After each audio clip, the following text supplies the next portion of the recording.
एक और नई कहानी के साथ एक बार फिर से हाजिर हो चुके हैं। तो आइए बढ़ते हैं अपनी कहानी की ओर। कहते हैं, होनी प्रबल है, उसे कोई टाल नहीं सकता। जी हाँ, होनी को टाला नहीं जा सकता। अभिमन्यु के पुत्र राजा परीक्षित थे। राजा परीक्षित के बाद उनके लड़के जन्मेजय राजा बने।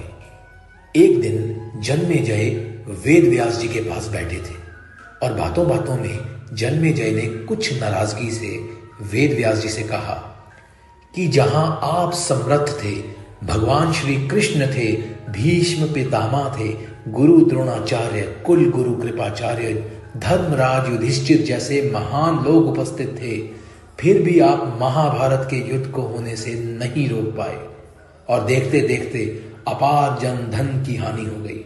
यदि मैं उस समय रहा होता तो अपने पुरुषार्थ से इस विनाश को होने से बचा लेता।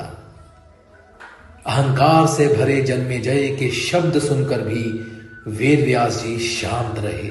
उन्होंने कहा, पुत्र, अपने पूर्वजों की क्षमता पर शंका ना करो। यह विधि द्वारा निश्चित था, जो बदला नहीं जा सकता था। यदि ऐसा हो सकता तो श्री कृष्ण में ही इतनी सामर्थ्य थी कि वे युद्ध को रोक सकते थे। अब जन्मेजय अपनी बात पर अड़ा रहा और बोला, मैं इस सिद्धांत को नहीं मानता। आप तो भविष्य वक्ता हैं। मेरे जीवन की होने वाली किसी होनी को बताइए, मैं उसे रोककर प्रमाणित कर दूंगा कि विधि का विधान निश्चित नहीं होता। यह सुनकर व्यास जी ने कहा, पुत्र, यदि तू यही चाहता है तो सुन। कुछ वर्ष बाद तू काले घोड़े पर बैठकर शिकार करने जाएगा। दक्षिण दिशा में समुद्र तट पर पहुंचेगा। वहां तुझे एक सुंदर स्त्री मिलेगी जिसे तू महलों में लाएगा और उससे विवाह करेगा। मैं तुमको मना कर रहा हूं कि ये सब मत करना, लेकिन फिर भी तू ये सब करेगा। इसके बाद उस लड़की के कहने पर तू एक यज्ञ भी करेगा।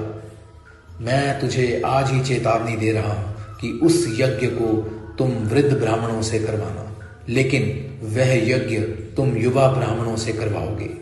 और जन्मेजय ने यह सुनकर हंसते हुए व्यास जी की बात काटते हुए कहा कि मैं आज के बाद काले घोड़े पर ही नहीं बैठूंगा, तो ये सब घटनाएं घटित ही नहीं होंगी। अब ये सुनकर व्यास जी ने कहा, ये सब होगा, यह सब तो निश्चित है। और अभी आगे की सुन। उस यज्ञ में एक ऐसी घटना घटित होगी कि तुम उस रानी के कहने पर उन युवा ब्राह्मणों को प्राण दंड दोगे, जिससे तुझे ब्रह्म हत्या का पाप लगेगा और तुझे कुष्ठ रोग होगा और वही तेरी मृत्यु का कारण भी बनेगा। इस घटनाक्रम को रोक सको तो रोक लो।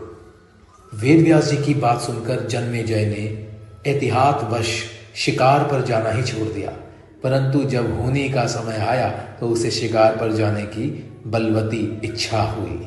उसने सोचा कि काला घोड़ा नहीं लूंगा, पर उस दिन उसे अस्तबल में काला घोड़ा ही मिला। तब उसने सोचा कि मैं दक्षिण दिशा में नहीं जाऊंगा, परंतु घोड़ा अनियंत्रित होकर दक्षिण दिशा की ओर गया और समुद्र तट पर पहुंचा। वहां पर उसने एक सुंदर स्त्री को देखा और उस पर मोहित हो गया। जन्मेजय ने सोचा कि इसे लेकर महल में तो जाऊंगा, लेकिन शादी नहीं करूंगा। परंतु उसे महलों में लाने के बाद उसके प्यार में पड़कर उससे विवाह भी कर लिया। फिर रानी के कहने से जन्मेजय द्वारा यज्ञ भी किया गया। उस यज्ञ में युवा ब्राह्मण ही रखे गए। किसी बात पर युवा ब्राह्मण रानी पर हंसने लगे। रानी क्रोधित हो गई और रानी के कहने पर राजा जन्मेजय ने उन्हें प्राण दंड की सजा भी दे दी। फलस्वरूप उसे कोढ़ हो गया। अब जन्मेजय घबराया और तुरंत व्यास जी के पास पहुंचा और उनसे जीवन बचाने के लिए प्रार्थना करने लगा।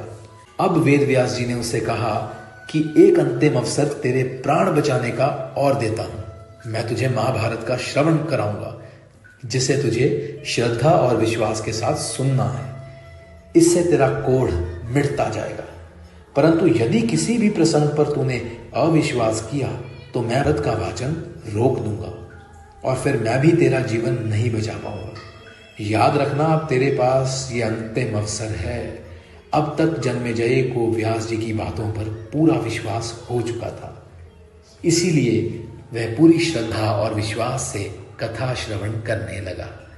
लेकिन व्यास जी ने जब भीम के बल के वे प्रसंग सुनाए जिसमें भीम ने हाथियों को सूंडों से पकड़कर उन्हें अंतरिक्ष में उछाला, वे हाथी आज भी अंतरिक्ष में घूम रहे हैं, तब जन्मेजय अपने आप को रोक नहीं पाया और बोल उठा कि ये कैसे संभव हो सकता है, ये तो गप्पे लगती हैं। व्यास जी ने महाभारत का वाचन रोक दिया और कहा कि पुत्र, मैंने तुझे कितना समझाया कि अविश्वास मत करना, परंतु तुम अपने स्वभाव को नियंत्रित नहीं कर पाए, क्योंकि यह होनी द्वारा निश्चित था। फिर व्यास जी ने मंत्र शक्ति से आवाहन किया और वे हाथी पृथ्वी की आकर्षण शक्ति में आकर नीचे गिरने लगे। तब व्यास जी ने कहा, यह मेरी बात का प्रमाण है। जितनी मात्रा में जन्मेजय ने श्रद्धा विश्वास से कथा श्रवण की, उतनी मात्रा में वह उस कुष्ठ रोग से मुक्त हुआ, परंतु एक बिंदु रह गया और वही उसकी मृत्यु का कारण बना। दोस्तों, हमारे जीवन का नाटक परमात्मा के द्वारा लिखा गया है, या यूं कहूं लिखा जा चुका है। इसीलिए होता वही है जो श्री प्रभु चाहते हैं।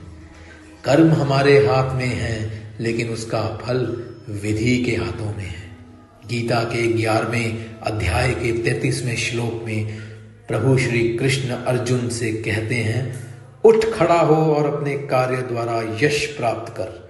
यह सब तो मेरे द्वारा पहले ही मारे जा चुके हैं, तू तो निमित्त बना है। इसीलिए ईश्वर पर विश्वास रखें। होनी को टाला नहीं जा सकता, लेकिन नेक कर्म एवं ईश्वर नाम जाप से मानव जीवन में सुधार अवश्य संभव है। राधे राधे। जय श्री कृष्ण।